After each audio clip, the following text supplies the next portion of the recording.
Hey, shalom, y'all. So, did you read the Torah portion? Wow, wow, wow. Pretty amazing. So, in the Torah portion, it talks about the prophet, the special prophet that we're looking for, that we are looking for in this end times.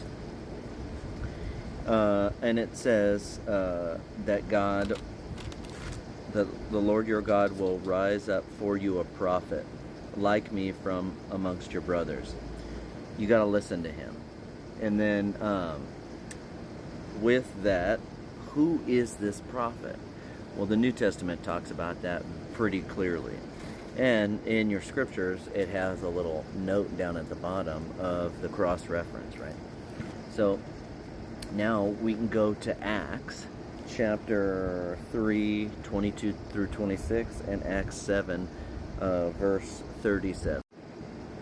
All right, and here in Acts chapter 3, 22 through 26, it's very clear. It's very clear that it's speaking of the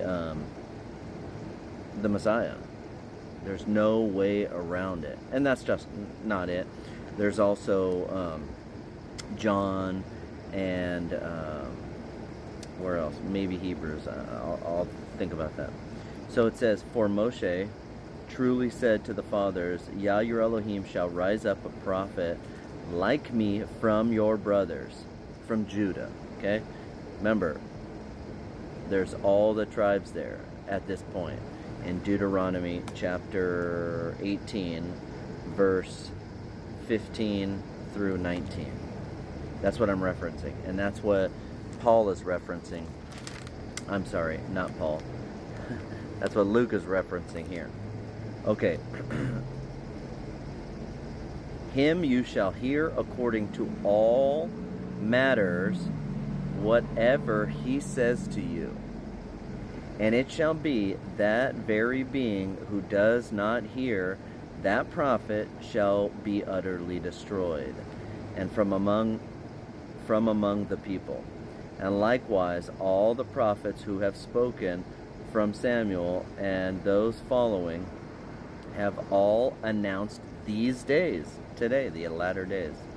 You are sons of the prophets, and of the covenant which God made with our fathers, saying to Abraham, in your seed all nations of the earth shall be blessed. To you first Elohim, having raised up his servant Yeshua, sent him to bless you in turning away each one from his own wicked ways. Your own wicked ways. Not God's wicked ways, your own wicked ways, right? That's what you desire. Okay, now, Acts 7, and this is what it says. This is the Moshe who said to the children of Israel, Yah your Elohim shall rise up a prophet like me from among your brothers. You shall hear. This is he who was in the assembly in the wilderness, the church in the wilderness. The church has been around since the wilderness. Who does the church consist of? All 12 tribes, not just Judah, not just the Jews, okay? Who spoke to him on Mount Sinai, saying that it was Jesus who spoke to Moses on Mount Sinai, with our fathers who received the living words to give to us. Okay, now that we know who it is, we read in Deuteronomy the prophecy of what this prophet is going to tell you, and exactly what we have to believe that he's saying that we have to do. Okay, Deuteronomy 18, starting at 15. Yah your Elohim shall rise up a prophet, rise up for you a prophet like me from your midst, from your brothers. Listen to him. Okay, we all agree. Listen to Jesus, okay? We all agree to listen to Jesus. What is Jesus actually talking about? Because he can't go against the Father, right? He says, listen to him according to all that you, Israel, asked God your Elohim in Horeb. What?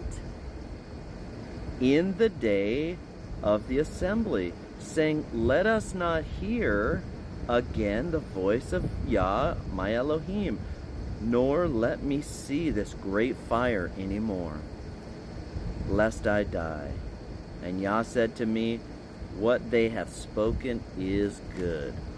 What was given at Mount Horeb? Think about that. So the prophet is telling you to obey what was given at Horeb. And it says, and I shall rise up, verse 18, I shall rise up for them a prophet like you out of the midst of their brothers.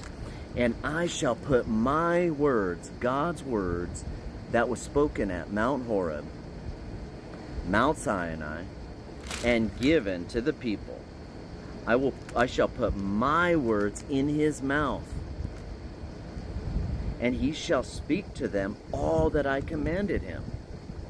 And it shall be, the man who does not listen to my words. What words? The words that were given at Mount Horeb, which he speaks in my name, which Jesus speaks in his name, I will require it of him. Dang, I do not want to be that guy who he's requiring that of me when he gave me special instructions out at Mount Horeb, and then he brought it back to the end times when Jesus came, and he also had to give that again. And it's amazing. And the people are asking for it. I'm asking for it. Whatever God says, I will do. No ifs, ands, buts about it. That's it. If he says don't eat that, I don't eat it. If he says wear this clothes, I wear that clothes. If he says don't act like this towards your brother, I don't act like that towards my brother. If he says treat people like this, I will treat people like this. He says do this in honor of me, I will do it in honor of him. It's really not that hard. You know, if you really look at it, you know, a lot of people get stuck on, oh, there's 613 commandments. I think there's more than that. But with that, how many commandments do I actually have? If I really break them down, it probably comes down to like 20, 30, maybe 40. Because I'm not a priest. I'm not a farmer. I'm not a woman. I'm not a king. I don't have an ox. Let's see, what else? I don't have a field to leave the borders so that the poor and the widows can glean from. There are certain things I don't have. I don't have a temple to make sacrifices, animal sacrifices. I don't have a priesthood to officiate those animal sacrifices in that priesthood. I'm not in the land. Some are area specific. Some are time specific. You know, there's so much which I cannot do, which narrows it down to only a few, right? Let's start with the two, and all the commandments hang in those two. The first one, how to love God. How do you love God? You honor the Sabbath. That's part of the first 5. Why can't I do that? I can do that. How about honor my father and mother? I can do that. How about not coveting what my brother has? I can do that. Not murdering. Sign me up. I can do that. You know, there's what can't I do?